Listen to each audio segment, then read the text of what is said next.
Alhamdulillah wa ila hadratillahi Rasulillah Muhammadin sallallahu alaihi wasallam. Al-Fatihah.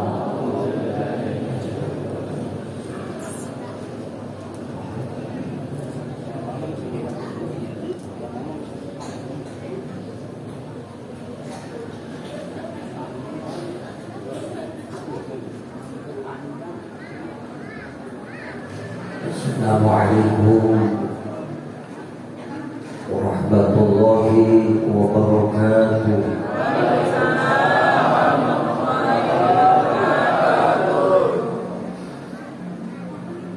Alhamdulillahi ala ni'amihi fi syahri Sya'ban alladzi ja'alana minal muslimin al-kamilin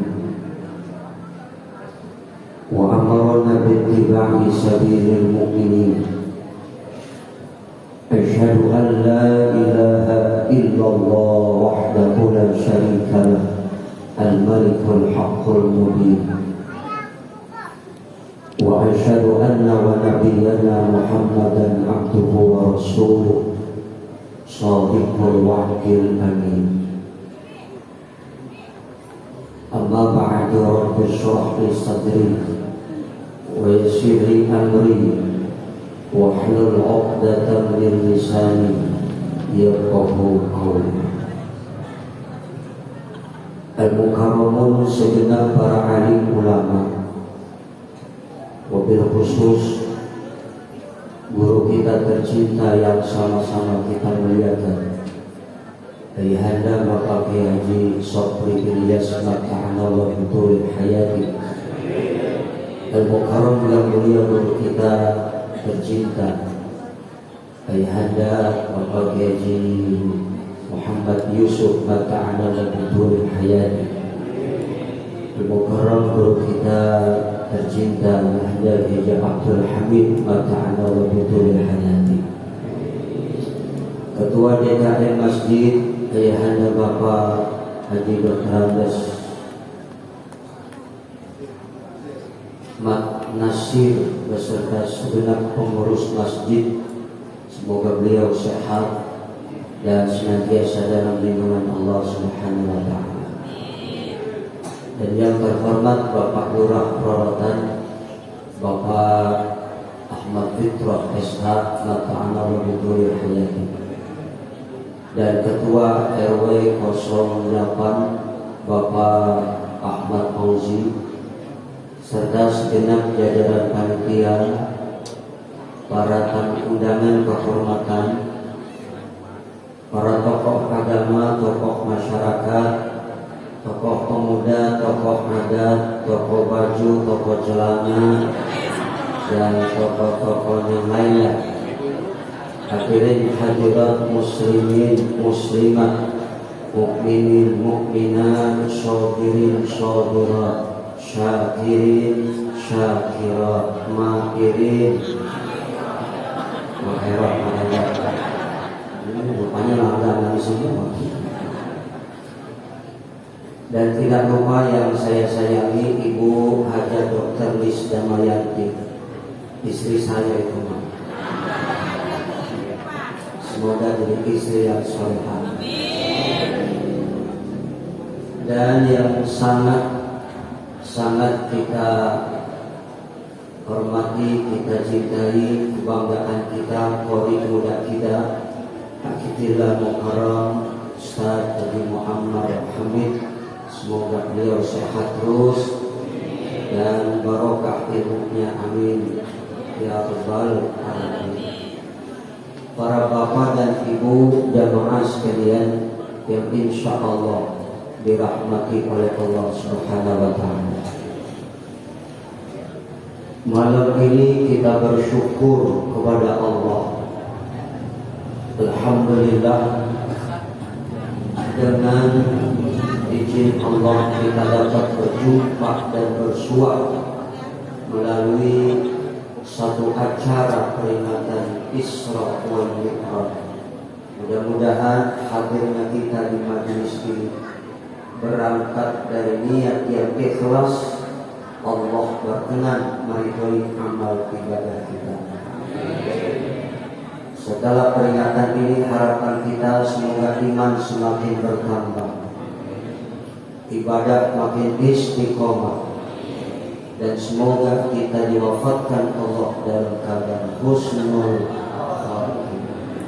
Semoga Allah jauhkan kita dari bala dan musibah, selamat dari fitnah dunia dan akhirat, dan semoga kita senantiasa mendapatkan cucuran rahmat dan ampunannya, dan mudah-mudahan kita semuanya di dalam menjalani kehidupan diberikan kesabaran. Amin ya rabbal. Ibu-ibu yang punya hutang, saya doain mudah-mudahan yang hutangin lupa. Amin. Saya mengucapkan terima kasih kepada segenap panitia yang langsung datang ke rumah mengundang.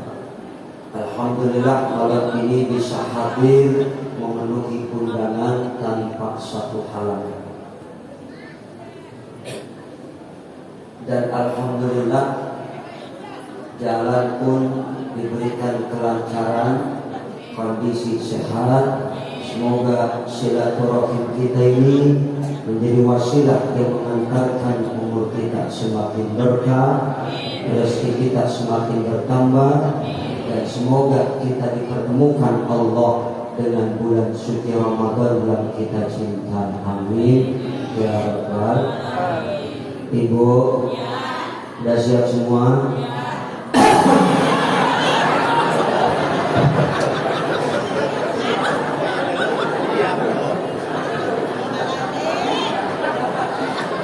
Ibu kaget.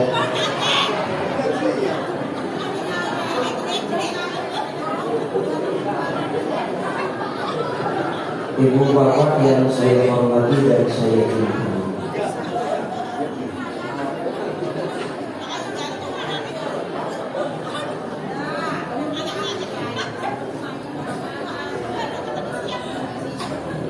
ada hal yang sangat istimewa di dalam bulan Sya'ban yang kita cintai. Bulan ini adalah merupakan jembatan untuk kita menuju kepada satu bulan yang paling diagung-agungkan, yaitu bulan suci Ramadan.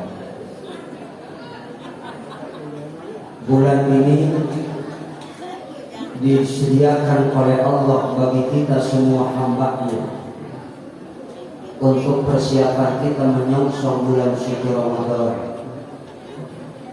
Ini adalah sebuah momen di mana kita ingin menapaki dan memantapkan diri kita dengan kita banyak melakukan kebaikan-kebaikan agar supaya nanti begitu berjumpa dengan Ramadan, insya Allah iman kita dan ibadah kita semakin mantap. Amin ya rabbal. Banyak keistimewaan pada bulan Sya'ban. Yang pertama, bulan ini merupakan bulan di mana diangkatnya amalan kita lalu dilaporkan kepada Allah. Tetapi ini hanya sekedar formalitas. Tanpa dilaporkan pun Allah Maha Tahu. Allah Maha melihat apapun yang kita lakukan. Maka bulan Sya'ban ini adalah bulan yang merupakan istimewa buat kita, karena ini adalah bulan Nabi kita Muhammad sallallahu alaihi wasallam. Di samping diangkatnya catatan amal kita, pada bulan ini turun ayat yang berbunyi innallaha wa malaikatahu yusholluna Ya ayyuhalladzina amanu shallu alaihi wasallimu taslima. Allah bersama malaikatnya bersolawat. Maka pada bulan ini kita dianjurkan untuk banyak berbuat kebaikan, karena Sya'ban itu sendiri dinamakan Sya'ban li'annahu yatasya'abu fihi khairun katsir. Banyak bercabang-cabang kebaikan. Dan asal katanya adalah sya'aba, wazannya adalah fa'lan. Kalau kita artikan sya'aba ini bisa berarti jalan setapak menuju puncak. Jalan setapak menuju puncak. Puncak apa Pak? Puncak apa Pak? Puncak kenikmatan. Apa? Puncak kenikmatan. Di mana puncak kenikmatan itu? Nanti Ramadan. Puasa itu nikmat, tarawih itu nikmat, tadarus Quran itu, sedekah itu, bangun malam tahajud itu, makan sahur bersama, buka puasa bersama, buka-bukaan.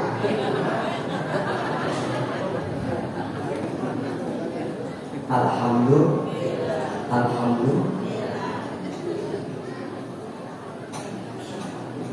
Di samping bulan di mana diangkatnya amal kita, beberapa hari yang lalu kita pun melaksanakan satu amalan pada malam nisfu Sya'ban.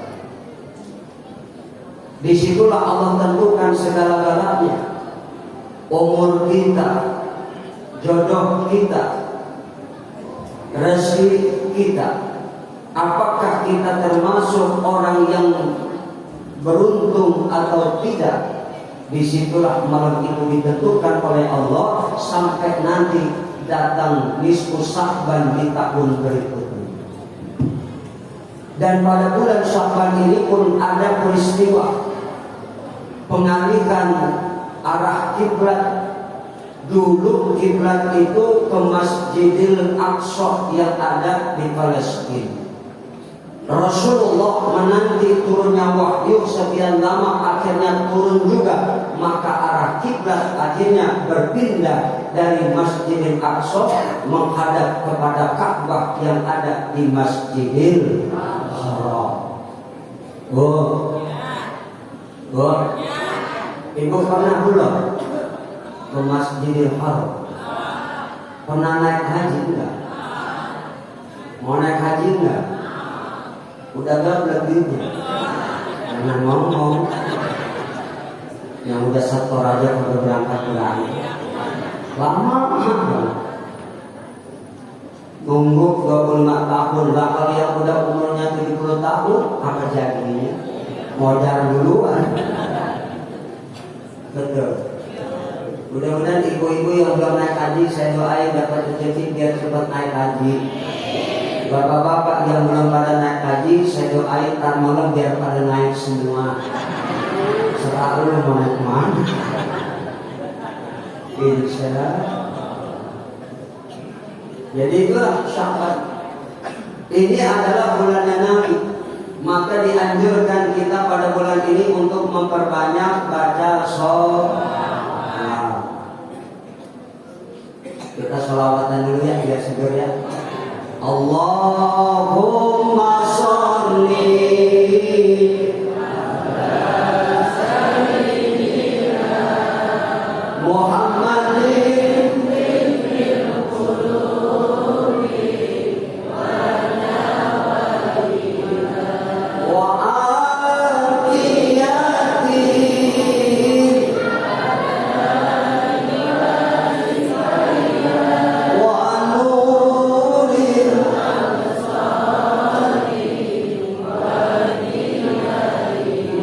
wa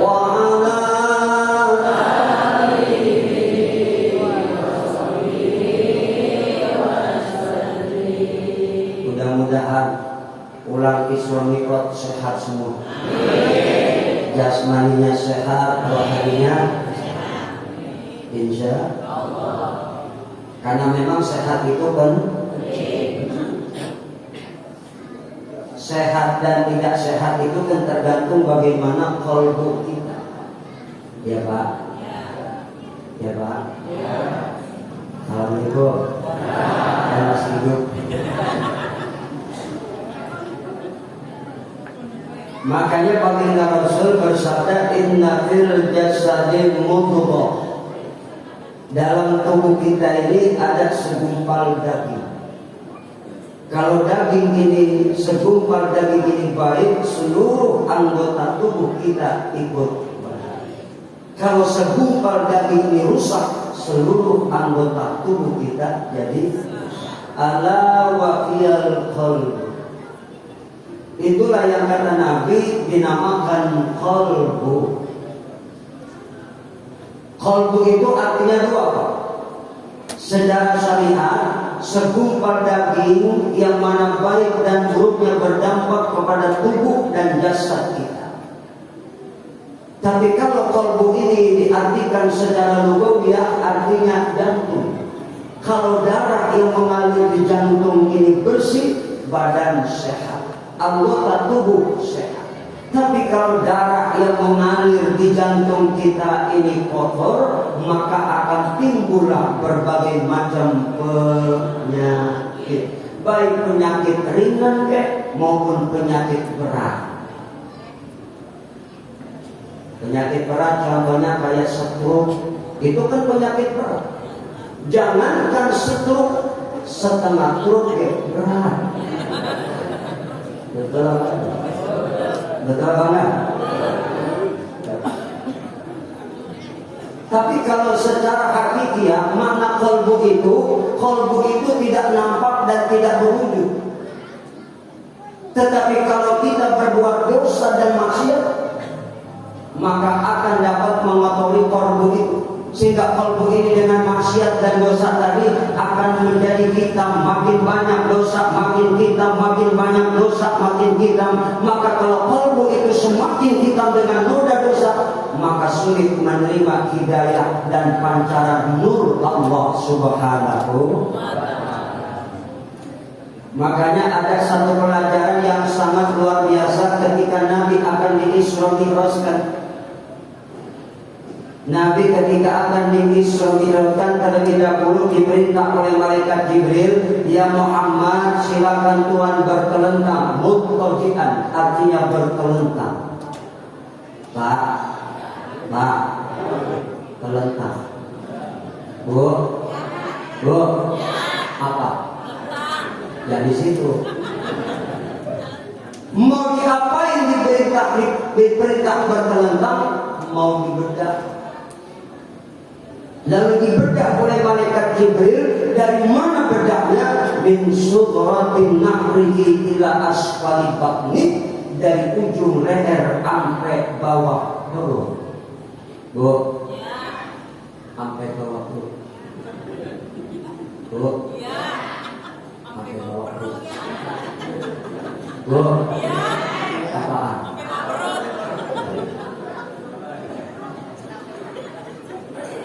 Dibedah. Setelah dibedah, dikeluarkan jantung hatinya. Lalu kata Jibril, Mikail, ambil 3 bejana dari emas yang berisi air zam-zam, bawa kemari. Dicucinya hati Nabi dengan air zam-zam sebanyak 3 kali. Bukan berarti Nabi hatinya kotor, Nabi hatinya suci, bersih. Beliau maksum, tidak ada salahnya, tidak ada cacatnya, tidak ada dosanya, tidak ada kekurangannya, bersih. Manusia yang paling suci hatinya Rasulullah, manusia yang paling sempurna akhlak dan fisiknya Rasulullah. Cuma berdaknya malaikat Jibril kepada kanjeng Nabi, dikeluarkan hatinya, diisi dengan hikmah dan iman, dijauhi dari kotoran. Ini sebuah ibrah dan gambaran buat kita. Artinya kalau nanti kita semua pengen selamat ketika mi'raj menghadap Allah, bersihin hati kita. Pak, Bu, bersihin. Bu, Bu, halo Yayang, ada ini saya Kak. Bu,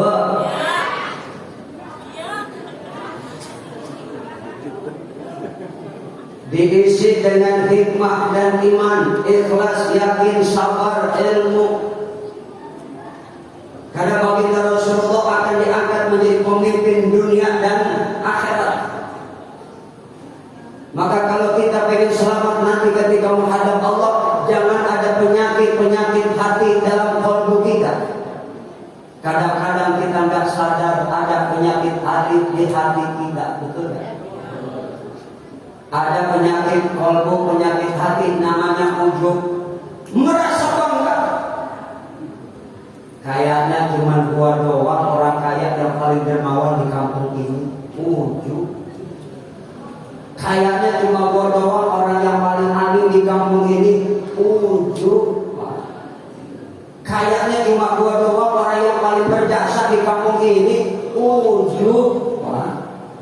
Kayaknya cuma aku doang perempuan paling kece di kampung ini. Ujub. Bu, Bu, Bu, naudzu. Ada lagi penyakit hati namanya takabur, sombong. Padahal sombong itu pakaian Allah, nggak pantas kita pakai. Dong, ya Pak, ya Pak, apa? Doang. Sombong itu kan pakaian Allah, nggak pantas kalau kita pakai. Dong. Sedangkan kelompok utama kesombongan adalah iblis. Yang semula dulu namanya Azazil, yang sujudnya 1000 tahun kepada Allah, memimpin malaikat rohani dan kerubuin 80.000 tahun, ahli ibadah, ahli Quran, ahli riwayat, ahli hadis. Iblis Allah keluarkan dari surga cuma satu kesalahan. Allah perintah sujud hormat kepada Nabi Adam, Iblis membangkang. Apa kata Iblis? Khalaqtani min nar wa khalaqtahu min tin. Aku dari api, Adam dari tanah. Mau apa sujud hormat? Cuma gara-gara itu Iblis dilaknat, Allah keluarkan dari surga karena sebab tersombong. Naudzubillah min astagfirullah. Lagian Pak, kita ini gak pantas sombong, betul? Dan apa yang harus kita sombongkan, kita banggakan, lawang kita ingat waktu kita lahir kan kita telanjang. Betul? Ada begitu lahir langsung pakai baju sutra.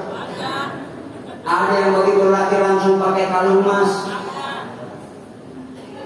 Kata Allah begini. Wallahu akhrajakum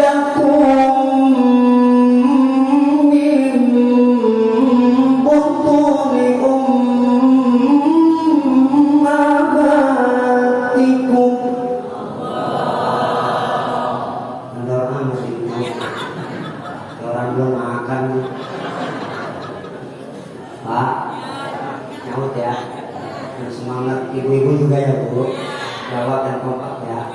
Kalau ada ibu nggak jawab, aku doain suaminya kawinan. Bu, jawab ya. Wallahu akhrajakum min butuni ummahatikum la ta'lamuna syai'a.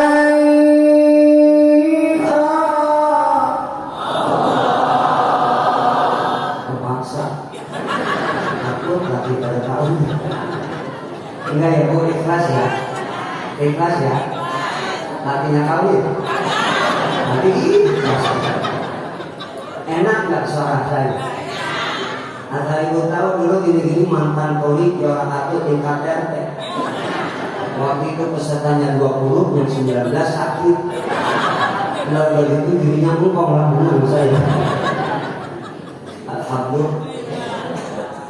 La ta'lamuna syai'an wa ja'ala lakumus sam'a wal absara wal af'idah la'allakum tashkurun. Takut bisa deh. Ayo cuma puasa doang. La'allakum maka tak takut dari itu. Orang mah kalau kira-kira belum tahu pelan-pelan Pak, biar saya pada dengar.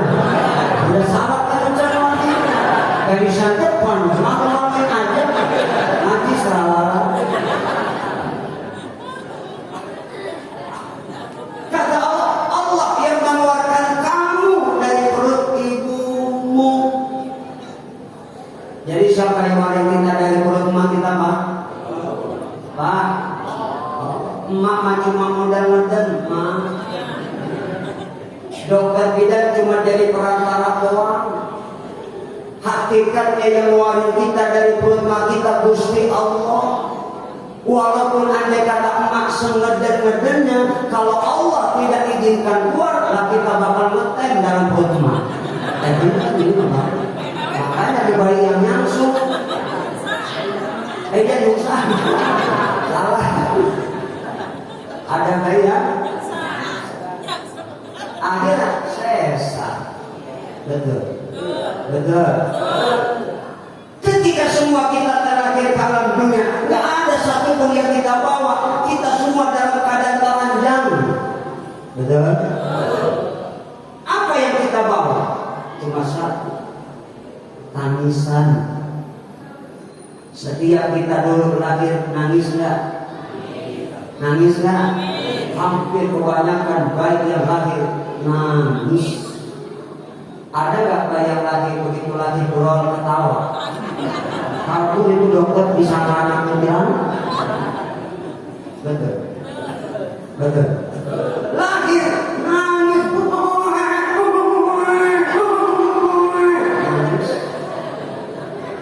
Ya. Kalau bayi yang lahir orang Sunda,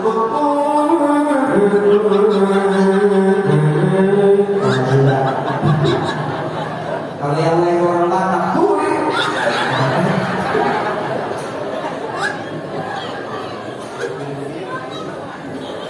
apa sih arti sebuah tangisan itu?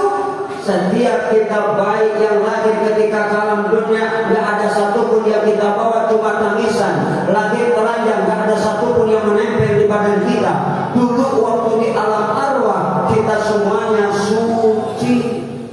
Begitu akan hijrah ke alam dunia, nangis. Kenapa kita menangis?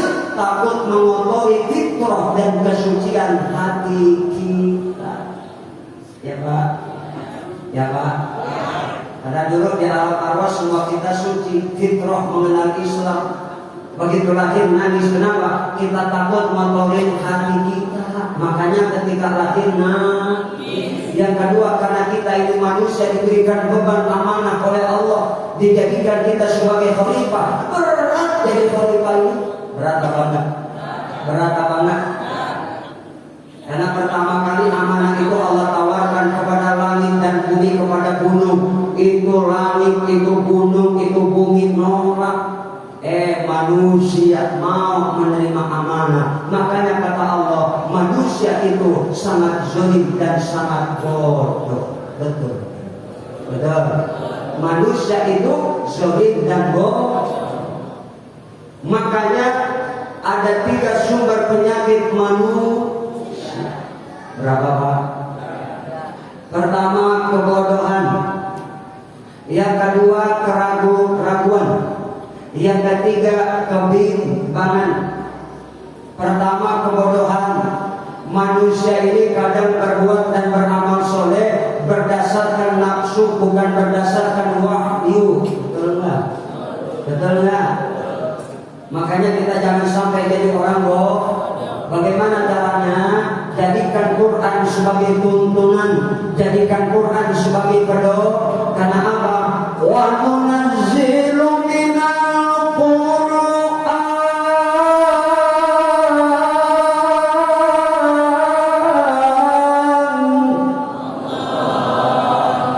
wa nunazzilu minal Qur'ani ma huwa shifaa'un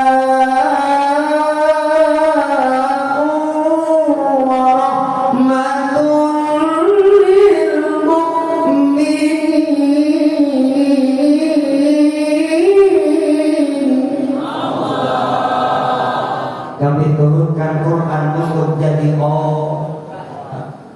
kami turunkan Quran untuk jadi kalau ada penyakit pasti ada obatnya, kalau ada obatnya pasti ada penyakit. Nah, apa penyakit jasmani dan rohani kita? Apa Pak? Kalau dokter cuma bisa ngobatin sakit jasmani, itu pun kalau Allah izinkan. Sakit jantung berobat ke dokter sembuh dengan izin. Gak bisa dokter ngobatin penyakit kolbu. Apa yang bisa ngobatin penyakit hati kita? Quran. Iqra'ul Quran, baca Quran, baca Quran, baca Quran, baca Quran. Makanya setiap bulan itu punya keistimewaan ya Pak ya. Rajab dinamakan bulan Allah, ada istimewanya, turun perintah terjadi Isra dan Syaban, bulan Nabi Muhammad, ada istimewanya, diangkat amal kita, ada kalau nisfu Syaban, betul. Nanti datang Ramadan, ada keistimewaannya, yaitu peristiwa nuzulul. Ketika jumpa dengan Rabiul Awal, ada keistimewaannya, bulan di mana Allah lahirkan ke alam dunia pemimpin kita Nabi Muhammad. Datang bulan Muharram, ada peristiwa hijrahnya Rasul. Jadi Quran obat segala macam penyakit. Itu penyakit manusia yang pertama, apa Pak? Supaya nggak bodoh, Al-Quran obatnya. Karena Quran sumber ilmu, mau ilmu apapun ada. Ustaz, saya seorang pejabat, bagaimana supaya nanti rakyat tunduk?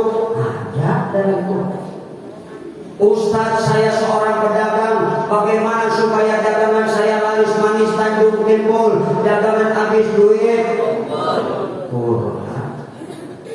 Ustaz, saya punya penyakit jantung, ada obatnya? Ada. Allahumma sholli ala Sayyidina Muhammad, Allahumma sholli ala qalbi Sayyidina Muhammad. Yang punya penyakit jantung, pegang itu dadanya, pakai tangan kanan, baca sholawat. Allahumma sholli ala qalbi Sayyidina Muhammad, Allahumma sholli ala qalbi Sayyidina Muhammad. Ustaz, penyakit saya komplikasi, penyakit saya banyak. Bismillahirrahmanirrahim, Bismillahirrahmanirrahim, Bismillahirrahmanirrahim, Bismillahirrahmanirrahim, la yadurru ma'asmihi syai'un fil ardi wa la fis sama'i wa huwas sami'un. Ustaz, sakit udah lama kagak sembuh-sembuh, berobat ke dalam negeri, keluar negeri, kalau sembuh-sembuh habis duit ratusan miliaran. Anni masaniya durru wa anta arhamur rahimin. Itu doanya. Doa siapa? Nabi Ayub. Nabi Ayub sakit Pak, lama banget sakitnya, 18 tahun. Pak, Nabi Ayub sakit.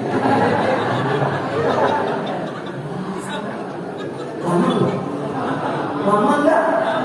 Sabar ada? Sabar. Kita cuma baru puyang doang.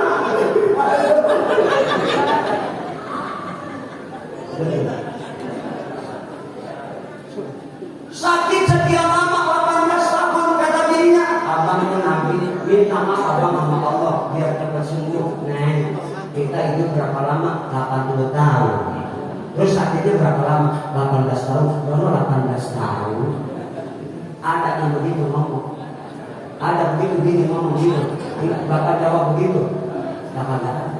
Yang ada kita sakit mulu. Padahal setiap penyakit ada obatnya. Semua ada dalam Quran. Betul ada. Nabi Ayub 18 tahun sakit-sakitnya Pak, kagak main-main Pak.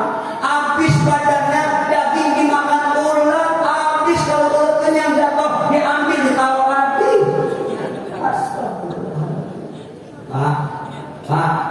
Pak, semua itu daging habis dimakan ulat dua.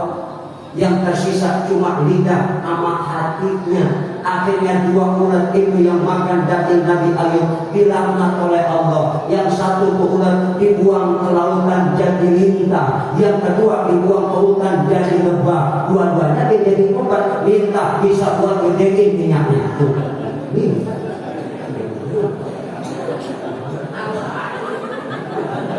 Diam-diam ya dirahasiakan.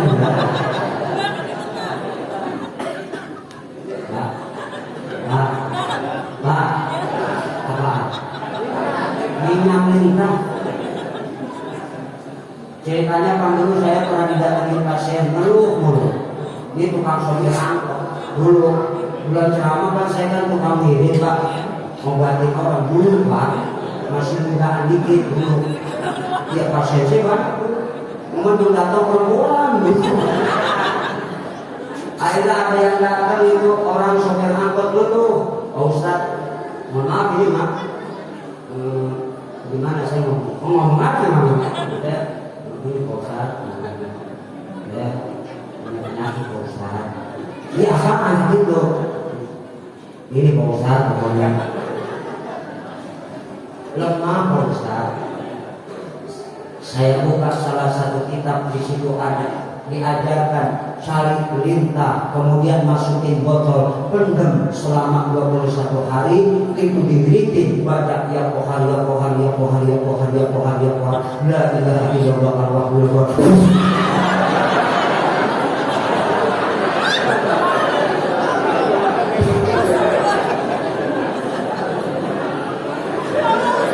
Kalau diceritakan itu dipendam cuma 21 hari, tadi diberitin itu tadi amalannya. Tapi saya bikin 41 hari baru saya angkat. Itu lintah yang saya beli ada 130 ekor jadi minyak, ada satu dianak kalau mati. Itu diberitin. Saya panggil ke sopir angkot. Nanti kesini ke rumah. Nih, gua kasih obat. Begitu dioles-olesin 3 hari. Datang lagi ke rumah. Pak Ustaz, apa lagi lo? Sopir angkot ini tahiyat dulu.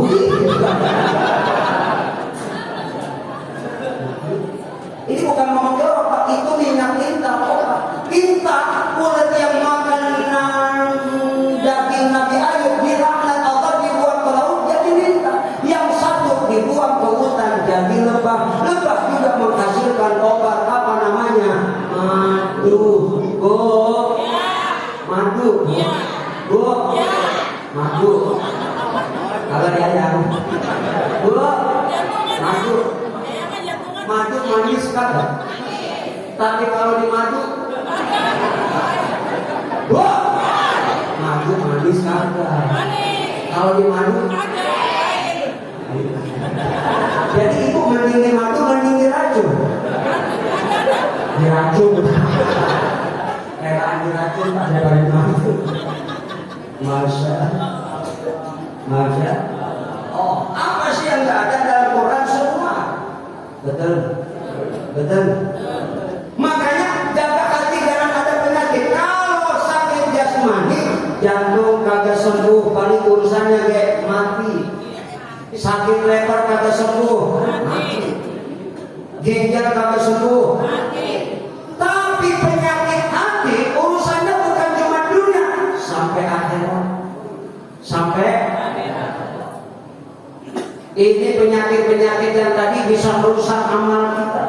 Ujub bisa merusak amal kita, apalagi sombong. Sedikit ada kesombongan dalam hati kita, gak bakal masuk surga. Iblis saja gara-gara sombong Allah keluarin dari surga. Lah, udah sombong kayak masuk surga, bagaimana ceritanya? Betul. Sombong itu kan artinya menolak kebenaran yang datang dari Allah. iblis membangkang, maka iblis sombong. Yang kedua, sombong itu artinya merendahkan orang lain. Karena kita merasa alim, merendahkan orang lain yang bodoh. Karena kita merasa pejabat, merendahkan rakyat. Karena kita merasa kaya, merendahkan orang susah. Itu orang sombong. Jadi iblis ini menularkan sifat sombongnya kepada beberapa golongan manusia. Allah iblis menularkan sifat sombongnya kepada penguasa. Ada nggak penguasa yang sombong?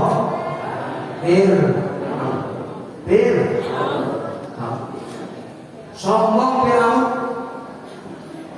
bahkan berani mengatakan dirinya sebagai Tuhan.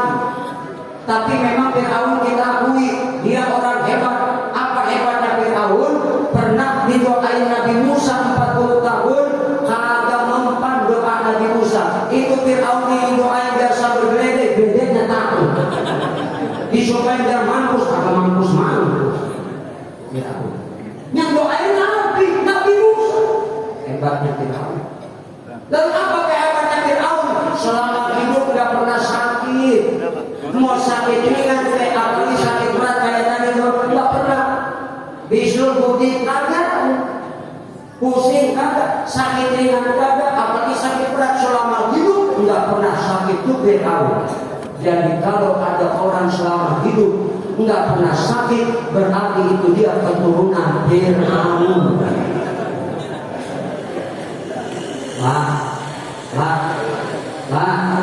Kalau ada orang kagak sakit-sakit, jadi tidak keturunan. Nabi kita manusia paling mulia, kekasih Allah, sakit selama hidup 2 kali sakit. Itu Nabi. Firaun kagak pernah sakit. Jadi kalau ada orang kagak sakit-sakit, itu keturunan Firaun. Jadi saya tanya Bapak, pengen sehat apa pengen sakit? Pengen sehat apa pengen sakit? Ya kita mintanya sehat, tapi kan namanya manusia ada sakitnya, betul nggak? Betul nggak? Tapi kadang-kadang manusia begitu sama Allah lupa tadi dikasih sehat, petantang, petenten, sholat kagak, ngaji kagak, ke masjid, betul kagak? Begitu sakit mah, gak ingat malu.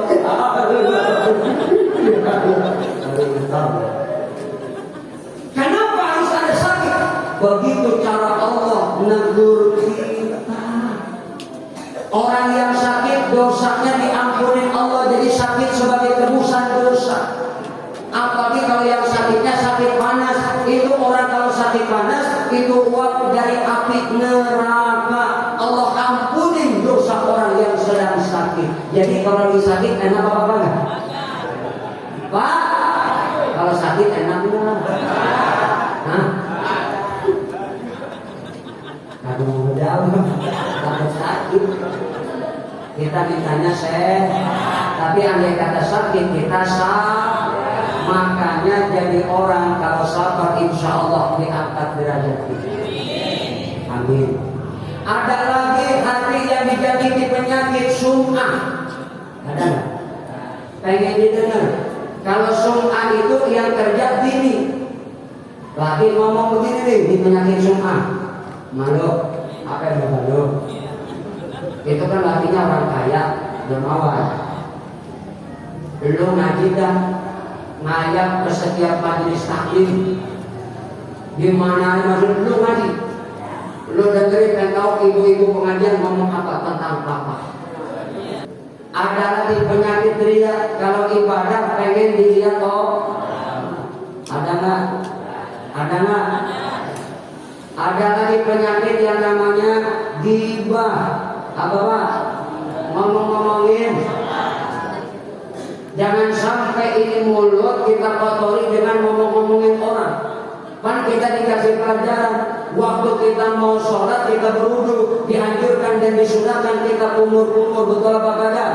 Waktu kita sholat nggak boleh ngomong, kenapa? Sholat ngomong batal. Maka sholat yang benar, maka anggota tubuh ikut benar. Jadi kalau sholat kita benar, jaga mulut, jangan sampai suka ngomong-ngomongin orang. Ucapan kita benar, makanya sholat itu hurufnya 3. Pertama shod, yang kedua lam, yang ketiga ta. Apa itu shod? Sidqul qauli, ucapannya benar. Orang yang sholatnya benar, nggak pernah bohong, nggak pernah dusta, nggak pernah ngurangi omongan kalau bikin omongan. Ya Pak, ya Pak, apaan? Kalau orang sholatnya benar, ucapannya benar. Yang kedua lam, apa artinya lam? Layyinul qalbi, orang yang sholatnya benar, hatinya lembut, Pak, lembut, Pak, hatinya lembut. Nggak boleh lihat orang lain susah, nggak pernah kasar, tidak ada bughdun wa hikdun wa hasadun, tidak ada marah, tidak ada benci. Orang kalau hatinya lembut, sholatnya benar, sama orang bawaannya sayang, sama orang bawaannya kesian. Bu, Pak, bapak-bapak nih kalau sholatnya benar, bawaannya kesian, apalagi menjanda kesian. Ya Pak, Masya, amanah yatim kasih, makanya peduli kita. Anak yatim disantunin, janda jongkok dibantuin, janda muda. Sedekah yang paling enak. Kan orang sekarang mah susah sedekah sama janda tua, betul kagak?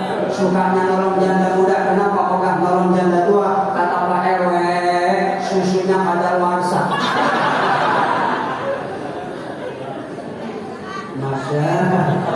Masya. Jadi jangan sampai ini tidak ngomong-ngomongin orang. Kalau dosa sama Allah, Pak, sebanyak apapun dosa kita, ada kesempatan bertobat, Allah ampuni dosa kita. Pak, dosa kita banyak, ada 4.000 dosa besar. Seandainya punya dosa besar 4.000 dosa besar, cukup dengan kalimat La ilaha illallah,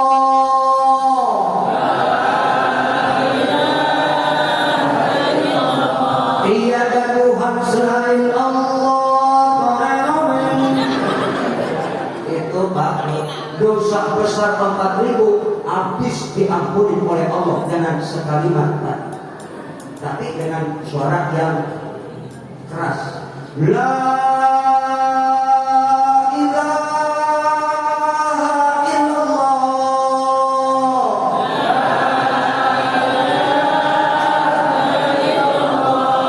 kalau itu orang yang mengucap kalimat tahlil tadi nggak punya dosa besar sebanyak 4.000, maka Allah berikan pahalanya buat kedua orang tuanya. Orang tuanya juga nggak punya dosa besar sebanyak 4.000, Allah berikan pahala itu kepada saudara-saudaranya. Saudaranya pun gak punya dosa besar 4.000 dosa besar, Allah bagikan pahala yang tadi buat orang sekampung ini, habis semua dosanya.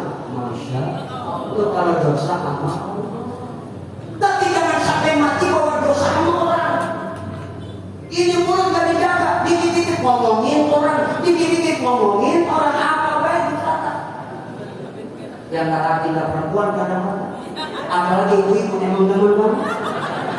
Ibu-ibu mah jangan pakai di tukang sayur, di majelis taklim aja kadang-kadang sempat ngomongin orang. Nyolek dia punya sebelah. Bu Adi, apa Omar, lihat mah ibu-ibu podokan baju sama hubungan pada nyambung. Lah iya lah, emang baju hubungan pada nyambung. Ada peristiwa Isra Mi'raj, peringatan Maulid Nabi, diundang ke ceramah. Begitu yang ceramah badannya gemuk, Pak. Ada yang ngomong ke ibu-ibu. Wajib apa? Itu penceramah gemuk banget. Kira-kira tuh kebanyakan makan berkat gitu. Ada yang ngomong begitu. Begitu yang ceramah badan kurus kayak angin rubuh, diomongin juga. Wajib itu yang ceramah kurus banget, pasti dirinya galak. Astaga. Kalau kita mati bawa dosa sama manusia, kita omong-omongin orang, kita zalimin orang dengan ucapan dan perbuatan kita, lalu kita mati belum sempat minta maaf dan orang itu kita urusannya sampai akhirat, pahala kita habis. Allah kasih buat orang yang kita zalimin, buat orang yang kita gibahin. Astagfirullah. Mudah-mudahan kita bisa jaga mulut kita. Orang yang sholatnya benar, sidqul qauli ucapannya. Orang yang sholatnya benar, lainul qalbi hatinya lembut, nggak bisa benci sama orang, nggak bisa. Orang kalau sholatnya benar, nggak bisa benci sama orang. Pak, yang ada kadang-kadang di hati kita banyak penyakit, dikit-dikit suudzon, benci, gedeg, betul Pak? Betul Pak? Kadang-kadang musuhan sama saudara jadi orang lain jadi saudara. Padahal masalahnya agak seberapa. Betul? Yang ketiga, huruf nyata artinya tarkul ma'asi. Orang yang sholatnya benar, terjaga dirinya, dia tidak akan pernah berbuat segala macam bentuk kemungkaran. Pak, tidak akan pernah berbuat segala macam bentuk kemaksiatan. Bentuknya aja tidak akan pernah dilakukan, apalagi maksiatnya. Mudah-mudahan setelah Isra Mi'raj sholat kita benar. Amin ya Rabbal. Insya Allah. Pak, penyakit hati. Maka Nabi begitu dibedah, setelah diisi dengan keimanan dan hikmah, dirapatkan kembali oleh malaikat Jibril. Rapat, nggak ada bekas bedahan. Rapat.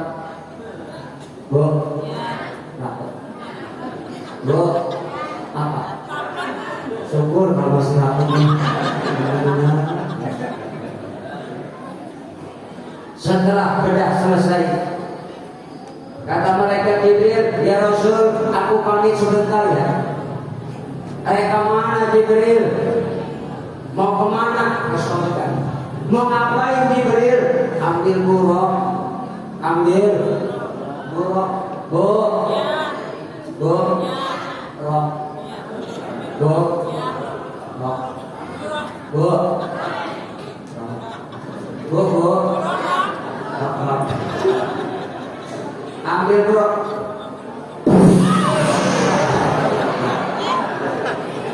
Kaget lagi. Ya jangan. Udah berapa kali kaget itu kaget juga. Begitu sampai malaikat Jibril masuk ke langit, masuk ke dalam surga, dilihatnya buruk puluhan ribu. Sedang apa itu buruk? Yarba'una fi riyadil jannah. Itu buruk sedang asik menari-nari menikmati indahnya alam surga. Itu buruk sedang asik menari-nari, bahasa kitanya jingkrakan. Jingkrak bahasa Korea. Pak, itu buruk lagi jingkrak. Puluhan ribu. Dilihat sama malaikat Jibril, itu buruk yang sebanyak itu kembar semua. Rupanya sama potongannya, sama kakinya, sama kulitnya, sama bentuknya. Malaikat Jibril bingung mana buruk yang harus diambil, karena semuanya kembar. Andai kata bapak juga disuruh pilih perempuan, andai kata ada 4 perempuan nih, cantik wajah sama, mukanya kembar sama, tinggi mancung hidung sama, kulit putih sama, disuruh pilih satu di antara 4, kira-kira bapak bingung kan? Bingung kagak? Jangan bingung, jerawatnya ambil semua. Ngapain bingung? Bingung, malaikat Jibril bingung mana buruk yang harus diambil. Setelah dipandang dilihat, rupanya ada satu buruk di sudut surga. Yang lain sedang asik menari-nari, yang satu menundukkan kepala. Dihampiri malaikat Jibril, ditanya, Rob, kenapa kau menundukkan kepala, enggak senang-senang seperti kawan yang lain, mereka asik menikmati indahnya surga? Dicuekin. 2 kali ditanya, dicuekin. 3 kali ditanya, buruk yang tadinya nunduk, mendangak. Begitu buruk mendangak, malaikat Jibril kaget. Oh, rupanya buruk lagi menangis, buruk lagi bersedih, buruk lagi merana, buruk lagi galau. Kata Jibril, buruk, kenapa engkau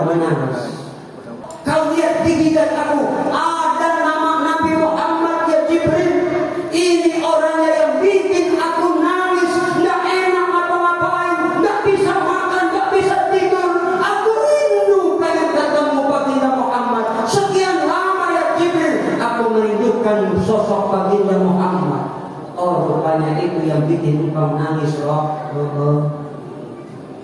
Mau ketemu dengan Nabi, mau dibawa buruk. Begitu dibawa jumpa baginda Nabi persis berhadapan langsung dengan orangnya. Saking senang buruk rindu terobati, itu buruk nggak sadar diri. Akhirnya buruk joget-joget depan Nabi sambil berucap, ya Nabi salam alaika, ya Rasul salam alaika, ya Habib salam.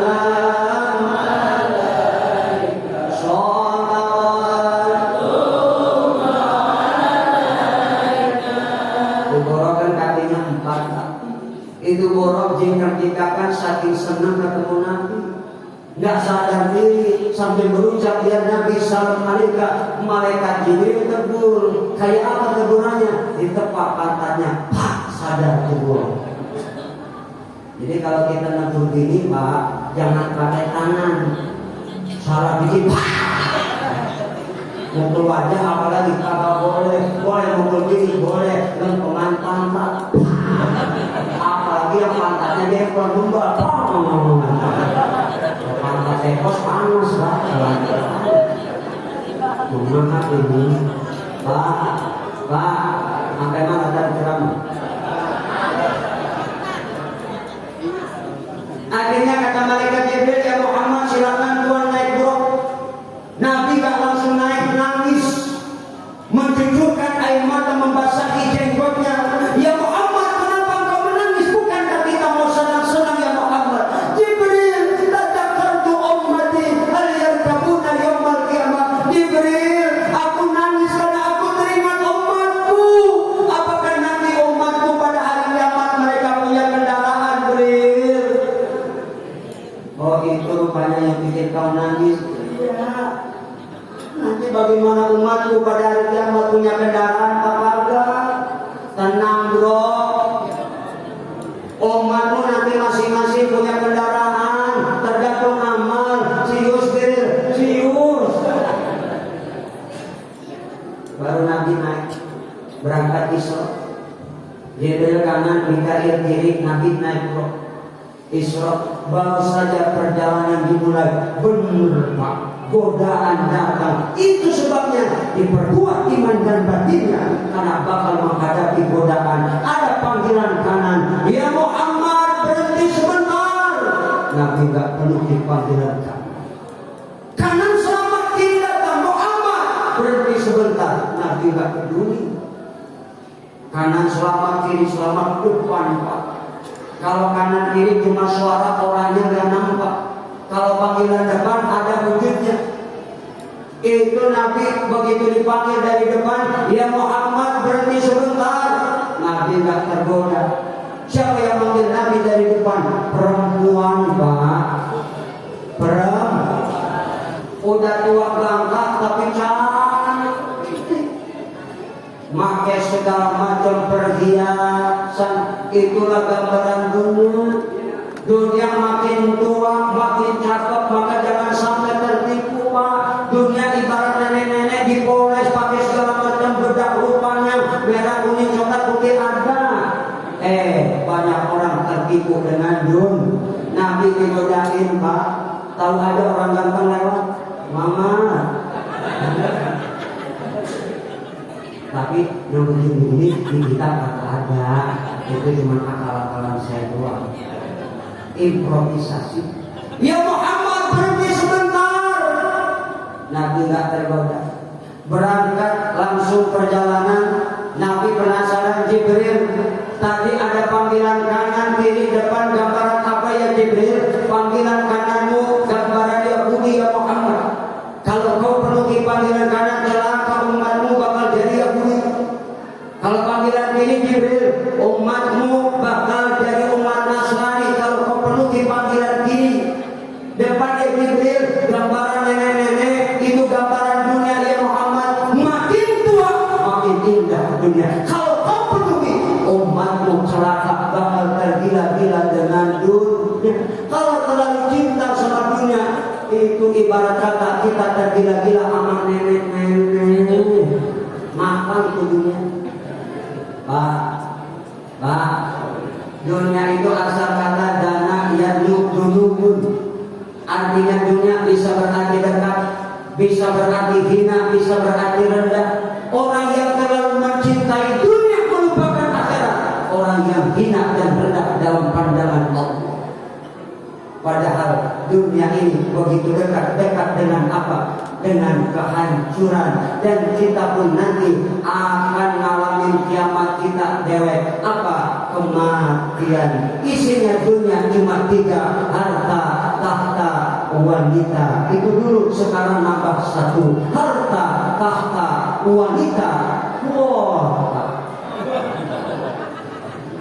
ada HP. Betul nggak? Betul nggak? Pak, kalau punya HP nggak ada pakainya, kita ke orang gitu. Ada apa itu? Betul kan? Betul nggak? Makanya kata Allah, dunia ini kesenangan sesaat. Jangan sampai kita tergoda dan tertipu dengan tipu daya dan dunia. Pada akhirnya siapapun kita yang ada di dunia ini, ujung-ujungnya pasti bakal mati. Betul, betul. Yang sombong, yang kaya, yang miskin, yang pejabat, yang rakyat, semua bakal. Ingat Pak, mati gak ada yang tahu. Betul. Datangnya mendadak. Jangan kita merasa badan kita sehat lalu jauh dari mati. Betul. Jangan kita merasa jadi orang alim, jadi kiai paling hebat lalu jauh mati. Jangan merasa jadi orang kaya, kaya-kayanya pasti bakal mati. Datangnya mendadak, sifatnya unik. Betul. Apa uniknya kematian? Kadang kita lihat saudara kita, tetangga kita malam masih ngobrol, tertawa terbahak-bahak, tahu-tahu pagi mati biasa. Atau sebaliknya, kita lihat tetangga kita, saudara kita sore ngobrol, tertawa terbahak-bahak, malamnya mati biasa. Yang luar biasa Pak, sorenya mati, malam ngobrol sama kita.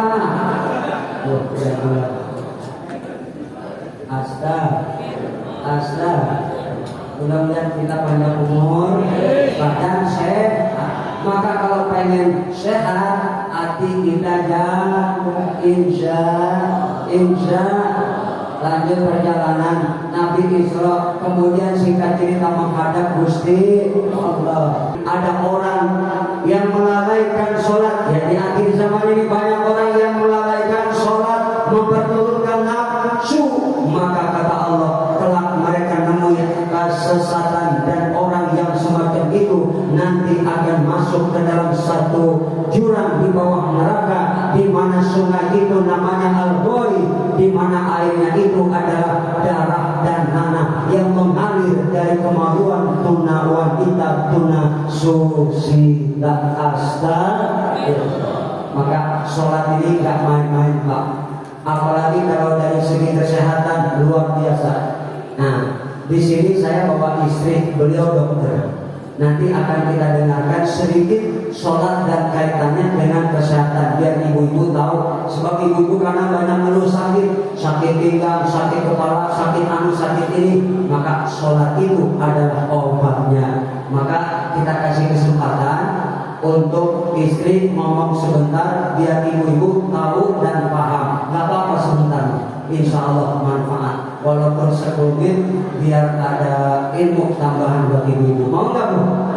Mau nggak? Ya, dengerin ibu dokter ngomong. Nih, biar tahu rahasia sholat dengan kesehatan. Ya, ada mainnya nggak? Ini pelajaran kami buat ibu-ibu, karena banyak ibu-ibu yang suka ngeluh. Apalagi kadang-kadang ibu suka bad mood, suka galau. Nanti kalau udah dijelasin, insya Allah mudah-mudahan sehat. Amin ya Rabbal alamin. Ya, sedikit kita waktu biar ibu-ibu paham. Ibu ya,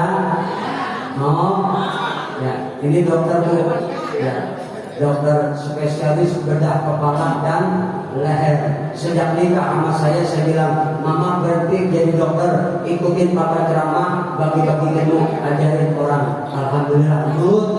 Padahal kalau dia matre, Pak nggak bakalan mau berhenti jadi dokter. Kenapa? Dokter bedah sekali bedah itu 1 miliar. Bedah kepala Pak, sekali bedah 1. Nggak pernah ceramah diundang orang 1 miliar, nggak pernah. Yang ada kebanyakan panitia nawar. Awal di sini berapa ya? Ayo, Mama silakan. Bu, dengerin. Ibu jangan banyak ngobrol ya, biar tahu nanti. Bu, dengerin.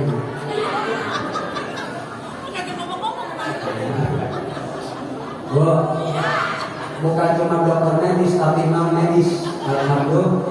Kalau ibu datang ke dokter, dokter pasti nanya, ibu sakitnya apa? Kalau berobat COVID, nggak usah nanya. Umi lihat wajah ibu, udah kelihatan penyakit ibu apa. Dari wajah udah kelihatan. Pernah jatuh, pernah apa, sakitnya apa. Ibu curhat tentang laki ibu nggak pernah ketemu sama istri saya. Dilihat dari mata ibu, kelihatan lakinya. Ibu apakah nggak kelihatan? Makanya saya sama istri yang ini rada gangguan Pak.